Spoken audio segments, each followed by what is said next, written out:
একদিকে থাকতে পারে, সব লোভ লালসা একদিকে থাকতে পারে। যদি ঈমান আমার কলিজার ভিতরে স্থান পেয়ে যায়, আমার আল্লাহ রব্বুল আলামিন সব কিছুকে ছোট করে দিয়ে আমার ঈমানকে আমার আল্লাহ রব্বুল আলামিনের কাছে বড় হয়ে যাবে। সুবহানাল্লাহ। এই ঈমান আল্লাহ রব্বুল আলামিন আপনার জন্য আনয়ন করার জন্য বলছেন। আল্লাহ রব্বুল আলামিন দুনিয়ার জমিনের ভিতরে ঈমানের দৃষ্টান্ত দিয়েছিলেন সাহাবায়ে কেরামের ভিতরে।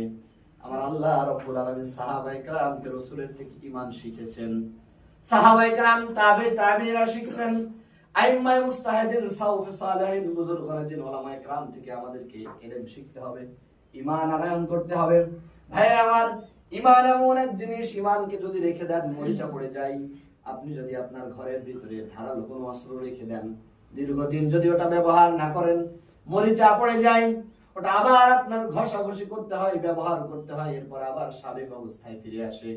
সুতরাং ঈমান নিয়ে আপনি ঈমানদারের দাবি নিয়ে বসে থাকলে চলবে না, বরং ঈমানকে মাঝে মাঝে একটু ঘষাঘষি নাড়ানাড়ি করতে হবে। কোথায় করবেন? আল্লাহ রাব্বুল আলামিন বিশ্ব নবী জনাবে মুহাম্মদুর রাসূলুল্লাহ তার রাসূলকে বলে দিয়েছে, রাসূল বলেন আল উলামা ওয়ারাসাতুল আম্বিয়া, উলামায়ে কেরাম হলো আমাদের ওয়ারিস, নবীগণের ওয়ারিস হলো উলামায়ে কেরাম। সুতরাং উলামায়ে কেরামের কাছে যে ঈমান শিখতে হবে, আমার আল্লাহ রাব্বুল আলামিন সকলকে ঈমান আনয়ন করে ঈমান নবায়ন করার মতো তৌফিক দিয়ে দেন। আমিন। আখির দাওয়ানা আলহামদুলিল্লাহ।